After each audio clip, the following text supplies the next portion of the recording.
The words slice through the air, sharp and unrelenting. My mother's voice echoes off the grand walls of my parents' estate, her perfectly manicured hand gripping the pen as she signs the document that seals my fate. Across the long mahogany table, my father sits in silent agreement, his expression unreadable but firm. The message is clear: I am no longer their daughter in any meaningful way. I sit perfectly still, my fingers laced together, my expression neutral. It's almost amusing, watching my mother sign away what was supposed to be my financial safety net, my $3 million trust fund, into the hands of my older sister, Lauren. Lauren, the golden child. Lauren, the brilliant attorney with an office in a high-rise and a picture-perfect career that my parents can show off at dinner parties. I watch as my mother flourishes her signature with unnecessary force, as though she's slamming shut the last door between us. This is what happens when you waste your life, she continues, her tone laced with disgust. Lauren has a real career. She's successful, responsible, everything you should have been. She doesn't even bother to look at me. And you? Playing with computers in that tiny apartment like some kind of jobless hacker. We had such high hopes, Ava. High hopes. Right.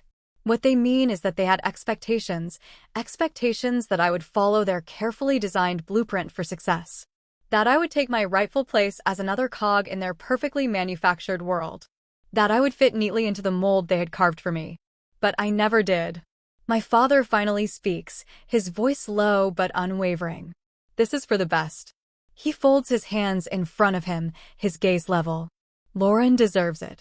She earned it. You need to grow up and learn the consequences of your choices. I glance at Lauren, sitting at the other end of the table, as polished and put together as ever. She doesn't gloat, but she doesn't look particularly guilty either. She simply nods, accepting the reward for being the daughter they wanted. I could argue. I could fight. I could demand that they see me, that they understand that I'm not the failure they think I am. But I don't. Instead, I smile. It's a small smile, but it unsettles Lauren enough that she shifts uncomfortably in her seat. My mother notices too, her eyes narrowing slightly. She expected anger, maybe even tears. But not this. Not calm acceptance. I reach for the papers in front of me, the formal documentation of my financial exile, and flip through them with mild curiosity. $3 million. Enough to buy Lauren more prestige, more power. Enough to set her even further ahead in the perfect life my parents carved out for her. I slide the papers back across the table. Congratulations, I say, my tone even. I hope it's enough. Lauren's eyebrows draw together slightly, but she says nothing. My mother exhales sharply. That's all you have to say? What more is there? I ask. You've made your decision. I accept it. I push my chair back, the legs scraping against the polished floor, and rise to my feet. My heart should be pounding, my hands should be shaking, but they're not. If anything, I feel lighter. I glance around the room one last time, memorizing the scene. My mother still fuming, my father resolute, Lauren unreadable. This is supposed to be my punishment, my ultimate humiliation. But what they don't realize, what they never even considered, is that I don't need their money. I never did. I pick up my bag and sling it over my shoulder. Good luck, Lauren, I say as I turn toward the door. I'm sure you'll put it to good use. Lauren opens her mouth as if to respond, but I don't wait to hear it. I walk out of the house without looking back. The cold evening air greets me as I step outside, the sharp wind biting at my skin. The estate looms behind me, a monument to everything I was never meant to be. I take a deep breath, exhaling the last remnants of whatever tie I had left to that life. I reach into my pocket and pull out my phone. One missed call from Jordan. I smile for real this time. Jordan, my CTO. My partner in building something that none of them would ever understand. I tap his name and bring the phone to my ear. Ava, he answers immediately. Where the hell have you been? Settling some unfinished business, I reply, stepping onto the gravel driveway where my car waits. Well, while you were doing that, I finished running the latest simulations, he says, excitement creeping into his voice. And you're not going to believe the results. I open the car door and slide into the driver's seat. Try me. Nexus is exceeding our best projections. The AI's predictive accuracy is off the charts.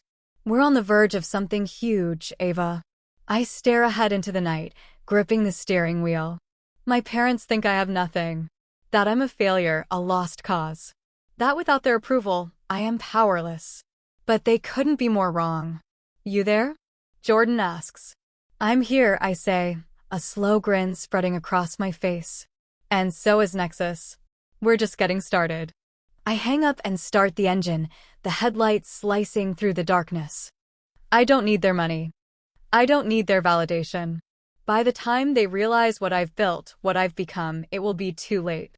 Let them believe they've won. Let them think they've shut me out. Because the next time they see my name, it won't be as their disappointment. It will be as their reckoning. The cold air bites at my skin as I drive away from my parents' estate, but I don't feel it. My mind is elsewhere, on the future, on Nexus, on what comes next. The mansion behind me is nothing more than a monument to a past I've left behind. The real power doesn't reside in inherited wealth or the approval of people who never saw my worth. It's in the code, in the algorithms, in the revolution I'm building. By the time I reach my apartment, my pulse is steady, my focus razor-sharp. Jordan is already waiting inside, pacing back and forth in the dimly lit living room, his laptop balanced on one arm, eyes flicking between the screen and me. His usual uniform, hoodie, jeans, and sneakers, is the only sign he hasn't slept in over 24 hours. You took your time, he says, barely glancing up. His fingers fly over the keyboard. I thought they locked you in some family intervention. I toss my keys onto the counter. Close. They disinherited me instead. Jordan stops typing, finally looking up. His expression is unreadable for a moment before he smirks. Well, that's dramatic. I shrug. I expected it. Lauren gets the trust fund. I get nothing. Nothing. He laughs, shaking his head. You have Nexus. Exactly. I drop onto the couch and stretch out my legs. So, tell me the latest. Jordan doesn't hesitate. He flips the laptop around to show me the numbers, lines of data scrolling in real time, fluctuating with the markets, reacting before human traders can even blink.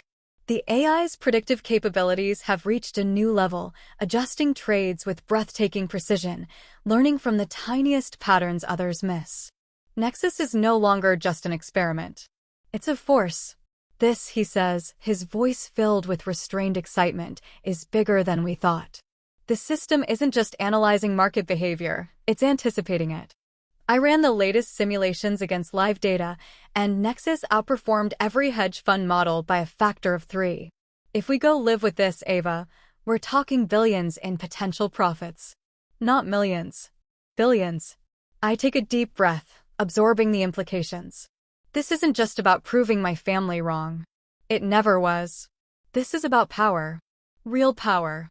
That's assuming we don't get crushed by the big players before we scale, I say, scanning the data. Wall Street doesn't like outsiders. And they definitely don't like losing. Jordan leans forward, lowering his voice. Which is why we need funding. We need backing, infrastructure. I know we talked about bootstrapping, but we could fast-track this if we take outside investment. I shake my head. No, that's exactly what they want to leverage. If we bring in VCs now, we're giving them a seat at the table. We lose control before we even make our first move. Jordan exhales, rubbing his temples. Ava, we need capital to scale. We can't build a trading empire out of your apartment. I smile slightly. We're not staying in my apartment. Jordan frowns. So, what's the plan? I grab my laptop, pull up a list of potential partners, and turn the screen toward him. Instead of begging VCs for money, we secure direct partnerships with major financial institutions. Not as a startup looking for funding, but as an emerging powerhouse offering them something they can't afford to ignore. He leans closer, scanning the list. You're thinking licensing deals? Strategic alliances? I nod. Exactly. We approach the banks and firms that are already struggling to keep up. Instead of competing with them outright, we sell them access to just enough of Nexus that they think they have the upper hand. But we never give them full control. Jordan whistles lowly. That's bold. Risky as hell. But if it works... He trails off, his mind already running simulations, calculating the possibilities. It will work, I say, because we're not playing by their rules. For the next several hours, we refine the strategy. We identify the weakest links among the major players, banks and hedge funds that have been underperforming, struggling against the rise of algorithmic trading firms. These are the institutions that will be the most desperate, the most willing to make a deal. By the time the sun rises, we have a battle plan. Jordan crashes on the couch for a few hours while I finalize the messaging for our first round of outreach. The emails I send aren't pitches. They're declarations. We're not a startup looking for investment. We're a revolution in financial trading, offering an exclusive opportunity to those smart enough to recognize it. And those who don't? They'll be left behind. 3 days later, the responses start coming in. Some dismiss us outright, unwilling to believe that two unknowns with a rogue AI could outperform the world's most experienced traders. That's fine. They'll learn soon enough. But others, some of the biggest names in finance, are interested. Very interested. Within a week, we have meetings scheduled with executives from firms that wouldn't have given us a second glance 6 months ago.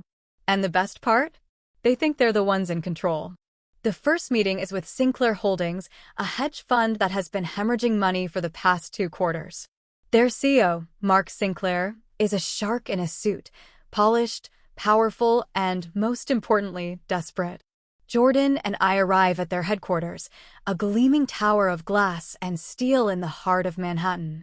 The conference room is all marble and leather, designed to intimidate. But I'm not the one who should be intimidated. Sinclair leans back in his chair, his fingers steepled together. So, he says smoothly, I've read about your operation. What exactly are you proposing? I meet his gaze, unfazed. We're offering you exclusive early access to Nexus's predictive trading system, the most advanced AI-driven market analysis platform in existence. It will increase your firm's profitability by at least 30% within the first 3 months of implementation. He raises an eyebrow. And what's stopping us from reverse engineering it and cutting you out?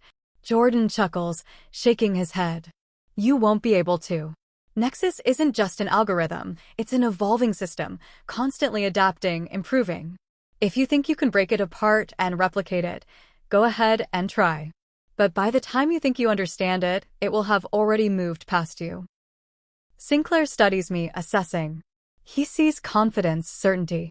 And he sees the future slipping through his fingers if he doesn't take it. After a long silence, he exhales.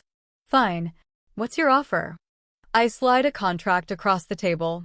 You get limited access, real-time market insights, strategic trade recommendations. But we retain full control. You don't own it. You license it. He reads the document, his expression unreadable.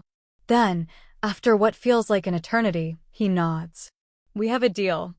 I shake his hand, sealing the first of many agreements to come. As Jordan and I step out into the crisp Manhattan air, I turn to him with a smirk. One down. He grins. And a whole empire to build. And just like that, Nexus takes its first step into the world. This isn't about money anymore. It's about dominance. And I will make sure that when the financial world wakes up, they realize one undeniable truth. Ava Carter isn't a disappointment. She's their reckoning. The elevator doors slide open with a quiet chime, revealing the towering expanse of my company's new headquarters.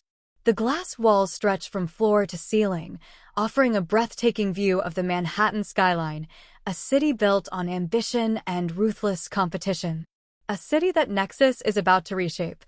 I step forward, my heels clicking against the polished marble floor. Just a year ago, I was working out of a cramped apartment, dismissed as a failure by my own family. Now, I own this space, a $40 million headquarters that stands as a monument to the empire I've built. Jordan is already inside, standing near a massive LED display tracking market trends in real time. The numbers flicker and shift, a visual representation of the chaos that Nexus thrives in. He turns when he hears me approach, his face lighting up with a mix of excitement and exhaustion. "Guess who just secured another contract?" he says, his voice tinged with satisfaction. I smirk. "Let me guess, Wexler and Co.?" He nods. "Bingo. Another hedge fund that finally realized they can't keep up without us. They tried to negotiate a bigger cut, but I held the line. They'll take what we offer, or they'll get left behind." I walk over to the display, scanning the numbers. The banks and hedge funds that initially scoffed at us are now scrambling to secure partnerships. Nexus's predictive trading capabilities have outperformed every major firm on Wall Street. The AI doesn't just react to the market, it anticipates it, adjusting strategies before human traders even realize what's happening. "We've hit every milestone ahead of schedule," Jordan continues, crossing his arms. Nexus's accuracy is now above 92%. No human trader can compete with that. I exhale, letting the weight of it settle over me. This is the moment we've been working toward: domination, control, proving that we belong at the top. And yet, I know that success doesn't come without consequences. We need to prepare for the pushback, I say. Wall Street isn't going to let us disrupt their game without a fight. We've made enemies, whether we like it or not. Jordan scoffs. Let them try. We built Nexus to be untouchable. I wish it were that simple. But power doesn't shift without resistance. 2 hours later, I sit in the sleek conference room, waiting. This meeting is different. Unlike the desperate hedge funds and struggling firms we've been signing deals with, today I'm facing someone from the old guard, Robert Hughes, senior partner at Middleton and Grant, one of the most prestigious law firms in the country. And more importantly, Lauren's law firm. I hear the murmur of voices just outside the door, and then it swings open. Robert Hughes steps inside, an older man with graying hair and sharp eyes that miss nothing. He carries himself with the confidence of someone used to negotiating billion-dollar deals. He doesn't come alone. Lauren follows behind him. For the first time since my disinheritance, I see my sister not as my parents' favorite, but as an opponent stepping into my world. She hesitates for half a second when she sees me sitting at the head of the table, but she recovers quickly, her expression smoothing into professional indifference. She takes a seat across from me, placing her leather folder neatly on the table. Hughes clears his throat. "Ms. Carter, thank you for meeting with us. I have to admit, when I heard that Nexus was disrupting the financial sector, I never expected to find you at the center of it." I smile, folding my hands together. Surprise. Lauren doesn't react, but I catch the way her fingers tighten slightly around her pen. Hughes leans back, assessing me. "Middleton and Grant represents several major clients who are concerned about your technology. They see the potential, but they also see the risks." "Risks to them," I clarify. He inclines his head slightly. "Precisely. Your AI-driven system is shifting the balance of power in ways that traditional firms weren't prepared for. And let's be honest, when people feel threatened, they start looking for ways to fight back. I already know where this is going. And you're here to make sure that fight doesn't happen?" "Something like that," Hughes says smoothly. "Our clients don't want a war. They want a seat at the table. We're prepared to broker an agreement, one that benefits both sides." Lauren finally speaks, her voice measured. "Ava, this is an opportunity. You have something revolutionary, but if you alienate the wrong people, they will come after you. Regulations, legal challenges, bad press. There are ways to slow you down. Or worse." I study her for a moment. She's good. Calm, logical, persuasive. She's not here just as a lawyer, she's here because she knows me. She knows how to push, how to make her arguments sound reasonable. But she's also underestimating me. I tap my fingers against the table. Let me make something clear. Nexus isn't looking for approval. We're not here to play nice or make compromises with people who are only interested in maintaining their grip on the market. Hughes remains composed. "Then you're making enemies you can't afford to have." I lean forward slightly. Or maybe they're realizing that I'm the one they can't afford to fight. A flicker of something crosses Lauren's face. Unease? Pride? I can't tell. Hughes exhales through his nose, clearly reevaluating his approach. "If that's your stance, then Then I suppose our clients will have to decide on their next course of action. I'm sure they will. I glance at Lauren. But if you're hoping to scare me into giving up control, you should know. The morning air is crisp as I step onto the balcony of my penthouse, coffee in hand. The city hums beneath me, alive with movement, but up here, it's quiet. Peaceful. A year ago, I was scraping together resources, coding for 18-hour stretches in a shoebox apartment, dismissed as a failure by the very people who were supposed to believe in me. Now, I stand in a high-rise that I own, overlooking a financial empire that grows larger by the second. Nexus is everywhere. The AI's success has sent shockwaves through Wall Street. Its predictive algorithms are rewriting the rules of trading, and the firms that once laughed at us are now scrambling to stay in our good graces. Every morning, I wake up richer than the day before, and the world is finally seeing me for what I really am, unstoppable. The rest of the world, at least. My family? That's another story. I take a slow sip of my coffee, scrolling through the latest headlines on my phone. My name is everywhere. Ava Carter's Nexus reshapes Wall Street. The future of trading is AI. Tech prodigy's billion-dollar disruption. And yet, my mother still hasn't called. Lauren has tried. A few texts, a couple of unread emails. But nothing from my parents. It doesn't matter. Or at least, that's what I tell myself. I head inside, setting my coffee down on the kitchen counter as Jordan walks in, already glued to his phone. He looks up, pushing his glasses up his nose. You might want to check the news, he says. I raise an eyebrow. More good press. He smirks. For us? Always. But that's not the part you'll find interesting. He slides his phone across the counter. I glance down at the screen. The headline makes me pause. The Carter family's lost fortune. A financial dynasty crumbles amidst legal troubles. I blink, reading the subheading. Middleton and Grant law firm faces internal conflicts after partner Robert Hughes failed negotiations with Nexus CEO Ava Carter. I can't help it. I laugh. Jordan grins.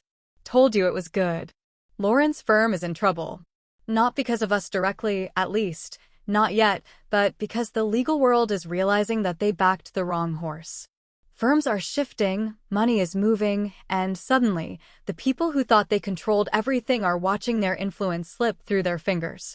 And my parents? Their wealth has always been tied up in the firms and investments that Nexus is now dominating. They disinherited me to keep their empire in the right hands. They thought Lauren would be their legacy. But they bet on the wrong daughter. Jordan leans against the counter, studying me. So, when do you think they'll break? I shrug. Give it a few days. My mother won't admit she was wrong unless she has no other choice. I don't have to wait long. 2 days later, my phone buzzes. It's an unknown number, but I know exactly who it is. I let it ring. Then, a text. Mom, call me when you can. I stare at the words on my screen, my chest tightening. Not an apology. Not an acknowledgement of what they did. Just a simple demand, as if nothing had changed. I set the phone down. Ignore it. Then another message. Mom, your father and I would like to talk. Like to talk? Now they want to talk? Jordan watches me from the other side of the room. I'm guessing that's the call? I nod, inhaling slowly. I should ignore it. I should let them sit in the silence they gave me for the past year. Instead, I pick up the phone and dial. It rings twice before she answers. Ava. I wait. Let her fill the silence. Ava, she hesitates, as if forming the right words. Your father and I have been following your work. I smile bitterly. Have you? A pause. We saw the news. Of course, they did. Another pause. Then, softer, we're proud of you. I almost laugh. The words sound so wrong coming from her. Forced. Like she's trying them on for the first time. What do you want, Mom? A sigh. Ava, we want to see you. She stops. Tries again. We should talk. As a family. Family. A concept that seemed to matter only when it benefited them. I glance at Jordan. He gives me a questioning look, waiting for my response. I exhale. Fine. Silence. I can tell she wasn't expecting me to agree so easily. Tomorrow, I add. I'll meet you for lunch. My choice of location. Of course. Her relief is almost tangible. We'll see you then. I hang up before she can say anything else. Jordan raises an eyebrow. You sure that's a good idea? I smile, but there's no warmth in it. I just want to see the look on their faces when they realize how much they underestimated me. The restaurant I choose is deliberate. It's the same luxury spot where my parents once took Lauren to celebrate her first major case. The same place where I sat, invisible, while they gushed about her success. This time, I'm the one they're meeting. When I arrive, they're already seated, my mother's posture stiff, my father's expression unreadable. I take my time walking over. Let them see me, taken the way I carry myself now, confident, powerful, untouchable. I sit down, setting my phone on the table. So, I say, my voice calm, what did you want to talk about? My mother starts. Ava, Actually, I interrupt, leaning forward. Let me start. They blink, surprised. I need you to understand something, I say, keeping my voice steady. I built this without you. Despite you. I let the words sink in before continuing. You didn't believe in me. You dismissed me, discarded me, and gave everything to Lauren. I glance at my sister, who shifts uncomfortably. But I didn't need your approval. And I certainly didn't need your money. My father exhales sharply. Ava, we were trying to. Save it, I say, shaking my head. I didn't come here to listen to excuses. I fold my hands together. You came to me this time. So, tell me, what do you want? My mother's lips press into a thin line. She hates this, hates that the power dynamic has shifted. But she forces a tight smile. We want to make things right. I study her, reading between the lines. Or do you just want a seat at the table now that I'm the one in control? Silence. That's all the answer I need. I take a slow sip of my water, savoring the moment. I'm not interested, I say finally, standing up. My mother's eyes widen. Ava, I don't need you anymore. My voice is quiet but firm. You needed me when it was too late. I place a crisp $100 bill on the table, the same way my father used to when paying for a meal. Lunch is on me. Then, without another word, I turn and walk away. I don't need their validation. I've already won. The air inside the New York Stock Exchange buzzes with an electric energy, a frenetic pulse of anticipation that fuels the city's financial heart. I stand at the center of it all, high above the trading floor, where screens flash with numbers that change lives in an instant. A year ago, I was a nobody in their world, just another outsider with a dream too big for anyone to take seriously. Today, I am the name on every screen. The morning of the IPO has arrived. The culmination of every sleepless night, every battle fought behind closed doors, every line of code perfected until Nexus became unstoppable. The ceremonial podium gleams under the overhead lights, the large brass bell standing at attention, waiting for me to signal the beginning of a new era. Behind me, financial elites, top executives, and industry analysts chatter amongst themselves, their eyes darting between their phones and the massive digital board displaying Nexus's stock symbol. Some of them were our earliest doubters, the same ones who dismissed me as a reckless coder playing with untested technology. Now, they're here to witness history, my history. But it isn't the billionaires and bankers that interest me. It's the three people standing in the front row. My mother, perfectly poised as always, but I can see the tension in the tight grip she has on her purse. My father, looking as unreadable as ever, though his eyes flick from me to the board, as if still trying to grasp how I got here. And Lauren, standing stiffly beside them, her usual confidence rattled by the sheer magnitude of what she's seeing. I let them watch. I let them take it all in. This is the moment I've been waiting for. A soft chime rings through the air, signaling that it's time. A suited official from the NYSE steps forward, smiling. Ms. Carter, are you ready? I nod, stepping up to the podium, my fingers brushing over the cool metal of the bell's handle. The room hushes, the cameras trained on me, the traders on the floor below pausing for just a second, just long enough to acknowledge that this is the beginning of something new. I grip the handle and ring the bell. Once, twice, 3 times. The opening of the stock market. The birth of a new dynasty. The sound echoes through the cavernous hall, reverberating deep in my bones. It is the sound of power shifting hands. The moment it ends, the trading floor erupts into motion. Screens flash green as Nexus's stock price soars beyond expectations, rising faster than even our most optimistic projections. The crowd murmurs, some gasping, some grinning as they realize what's happening. Investors scramble to buy in before the numbers climb even higher. I stand at the podium, unmoving, watching as my company, my creation, cements itself in history. And then I look back at my family. My mother is frozen, her usual polished exterior cracking as the weight of the moment crashes down on her. My father has gone completely still, his hands clasped together, his face carefully blank, but I can see the tightness in his jaw, the realization that the daughter they cast aside has built something they could never have imagined. Lauren, however, is staring straight at me. And I know that look. It isn't anger. It's understanding. Recognition. She knows now. She finally understands what I was doing all those years, working in silence, building something they couldn't see. She understands that this isn't just about money or success or even proving them wrong. This is about control. I hold her gaze for a moment, then turn back to face the crowd.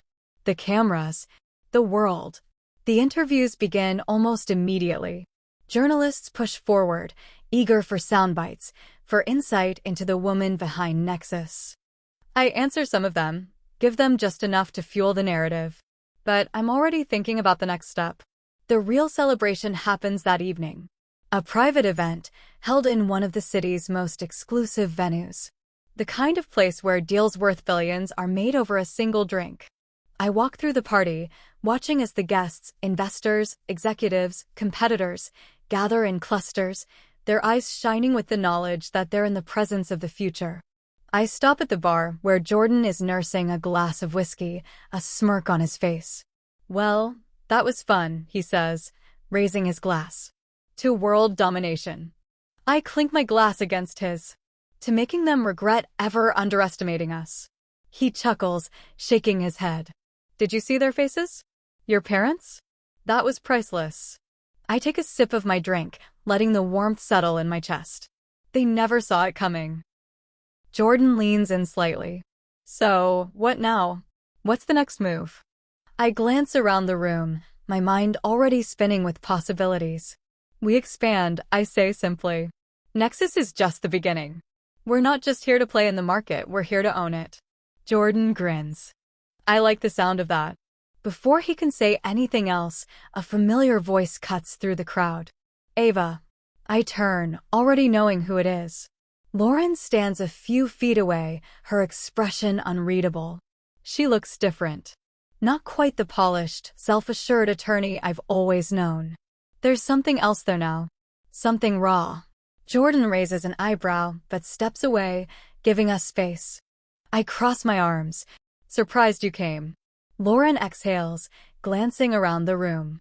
"This is bigger than I thought." I tilt my head. "And?" She hesitates. "I invested in companies linked to Nexus." I pause. "What?" She meets my gaze. "Months ago. After I started looking into what you were doing. I didn't tell anyone. I saw the potential." She exhales, shaking her head slightly. "I made back the trust fund tenfold." I stare at her, processing. She played the game. And she won. For the first time, I don't see her as just my sister. I see her as a strategist. An asset. I sip my drink, considering. "You made the right bet." She studies me, then nods slowly. "I know." A beat of silence. Then, quietly, she says, "I want in." I watch her carefully. "You're already in. You own shares." "I mean really in," she says. "I know the legal side. The contracts, the loopholes. If firms are going to come for you, I can make sure they don't get close." I didn't expect this.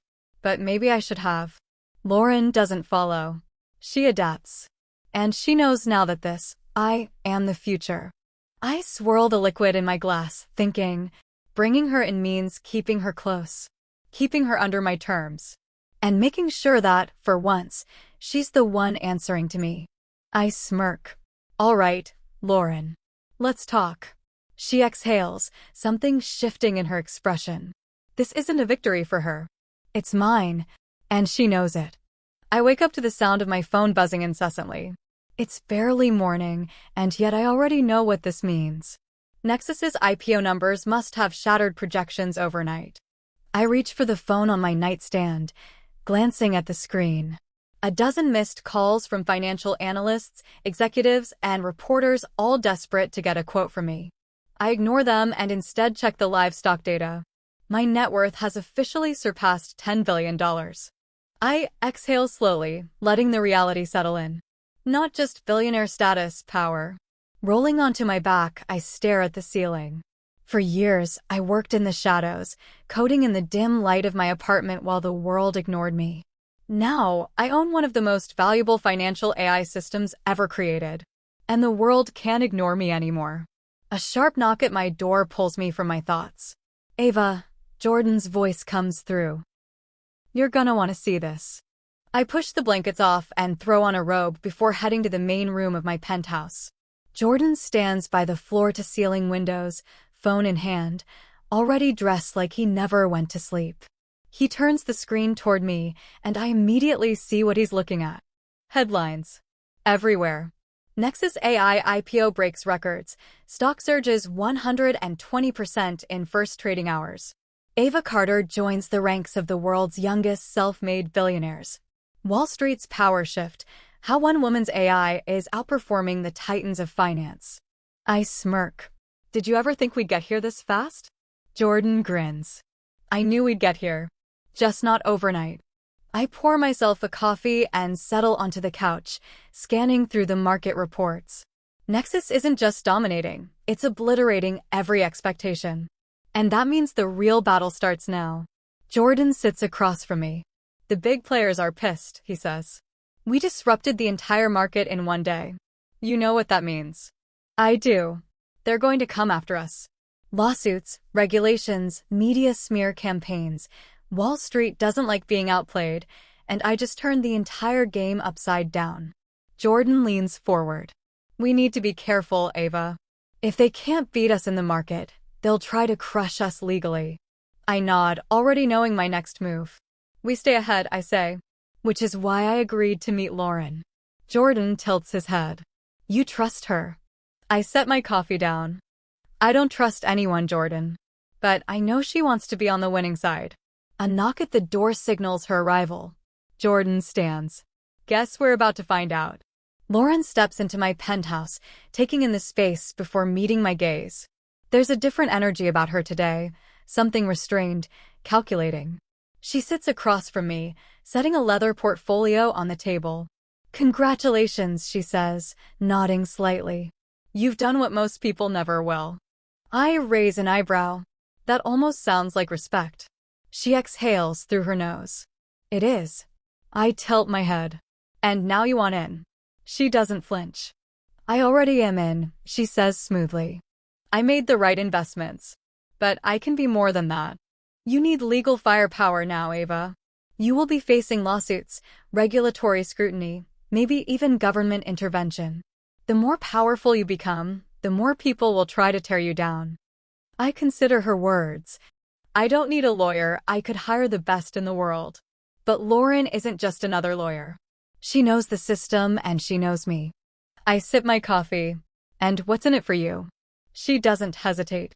I want to build something bigger than Middleton and Grant.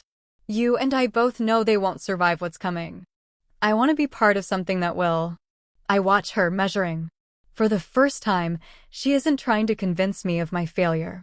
She's acknowledging my power. I smirk. Welcome to the future, Lauren. As the sun sets over Manhattan, I stand at the window, watching the city move beneath me. Lauren has already started reviewing Nexus's contracts, looking for weak points before anyone else can. Jordan is coordinating with our security team to prepare for the inevitable cyber attacks. And me? I'm thinking about control. My phone buzzes again. This time, it's my mother. I don't answer. Instead, I type out a message. I hope you're watching. Then I turn off my phone and step back from the window. They watched me fail.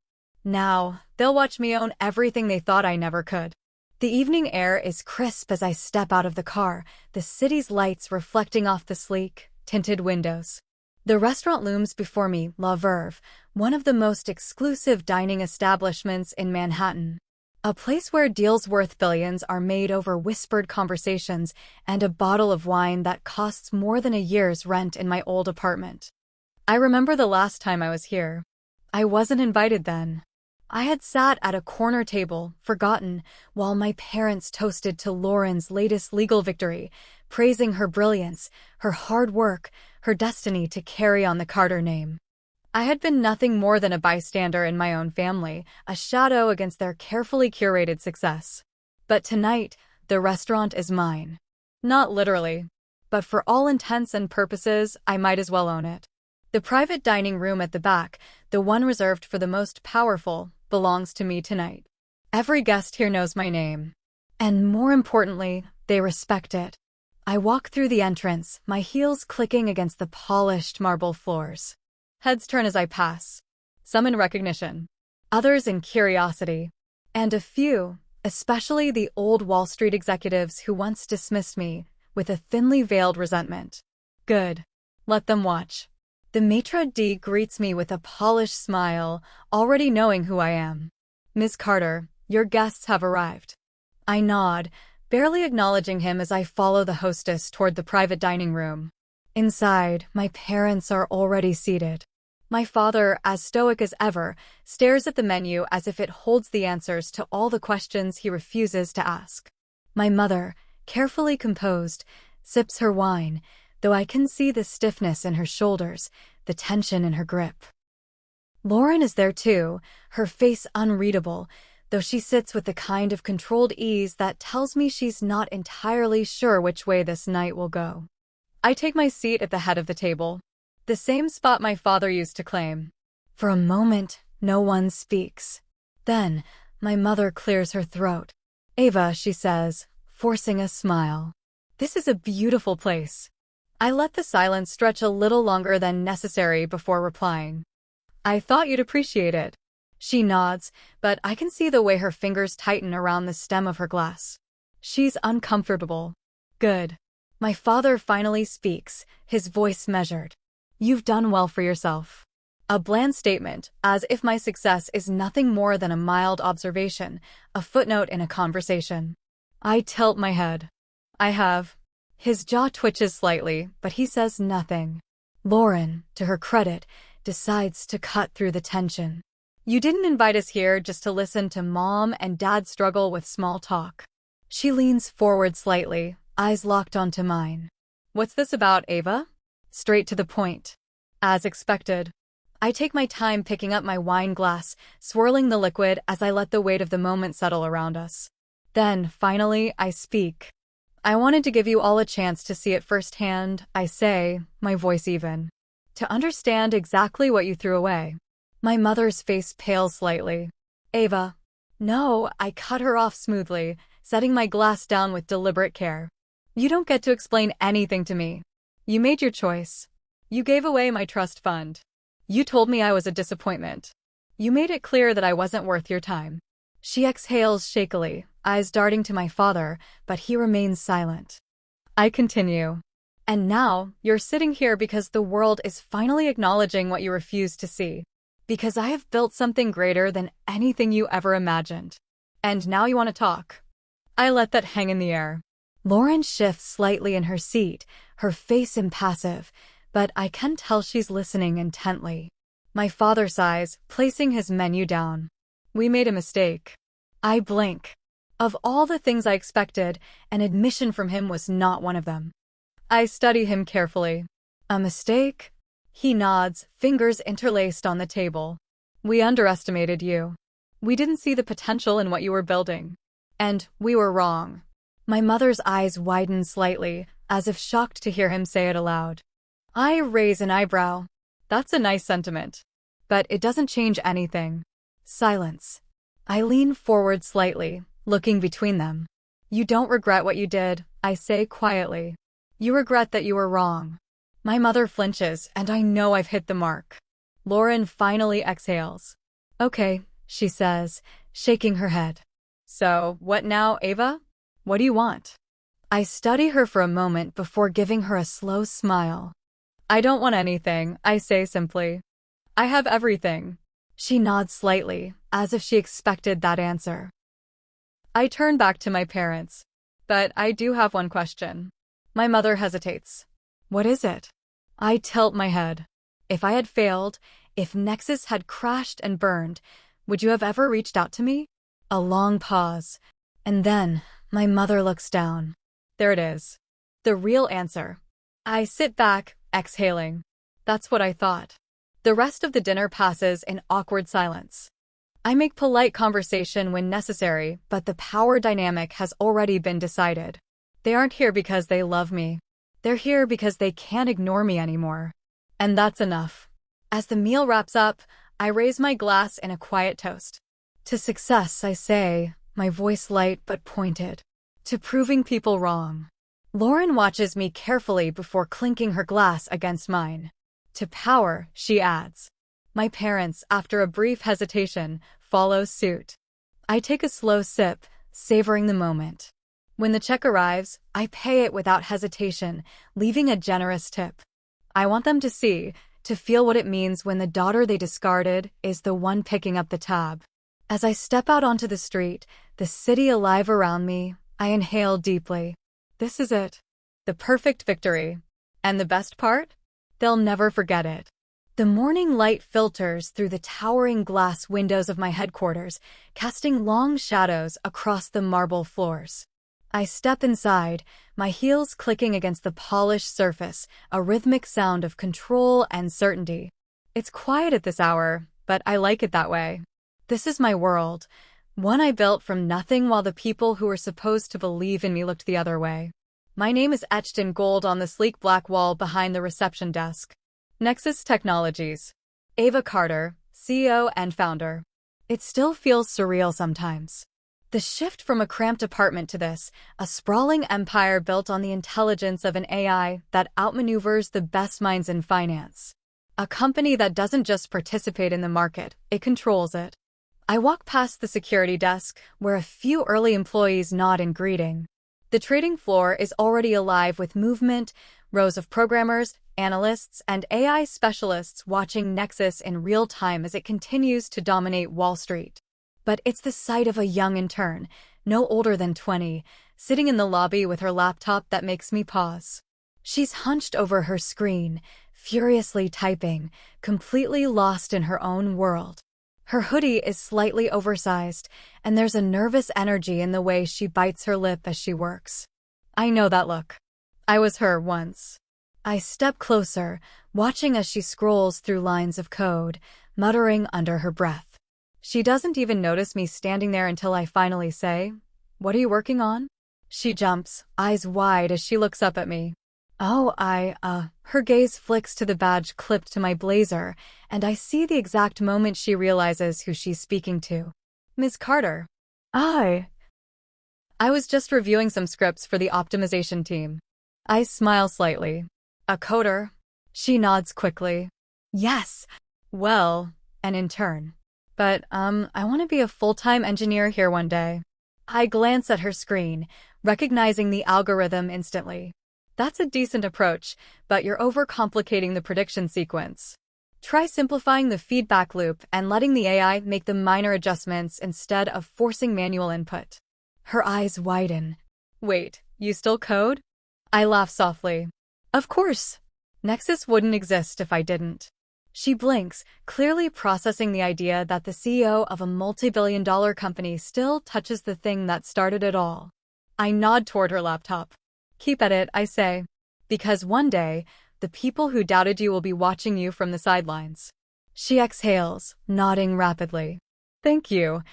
I won't waste this opportunity.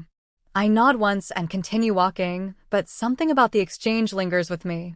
I remember all the people who told me I was wasting my time, that I wasn't cut out for success, that my obsession with AI and financial models was just a phase. And now? Now I own the game. Jordan is already in my office when I step inside, 2 cups of coffee sitting on my desk.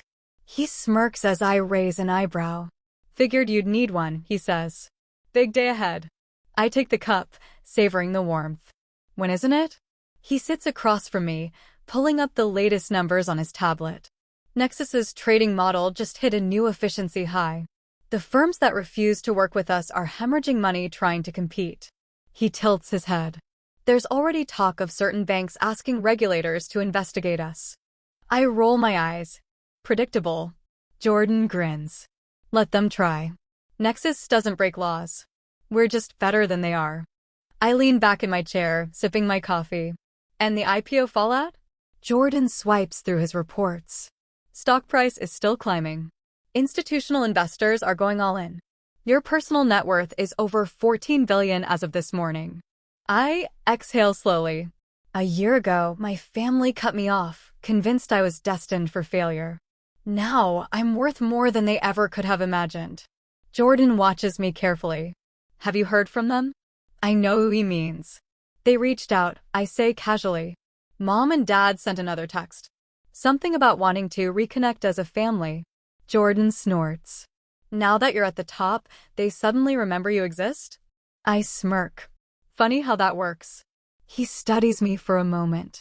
And Lauren. I tap my fingers against the desk. She's playing the long game. She knows she bet on the right horse by investing early. She also knows she lost the power dynamic between us. Jordan raises an eyebrow. And you're okay with that? I sip my coffee, smiling slightly. I don't need to destroy her. It's better if she owes me. Jordan shakes his head with a grin. Cold. I love it. That afternoon, I stand in front of the glass walls of my office, overlooking the city that once ignored me. Now, it belongs to me. My phone buzzes. Another request for an interview.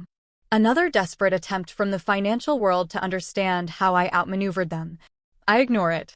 Instead, I open my laptop, pulling up a blank screen. I let my fingers hover over the keys, the familiar itch of creation stirring inside me. Because Nexus was just the beginning. The market was my first battlefield. But there's more to conquer. More systems to break and rebuild in my image. Finance. Technology. Government. The very foundation of power itself. I start typing. A new idea. A new project. A new empire. Because revenge isn't just about proving people wrong. It's about making sure they never forget. And as I watch the skyline stretch before me, I know one thing for certain. They will never forget me.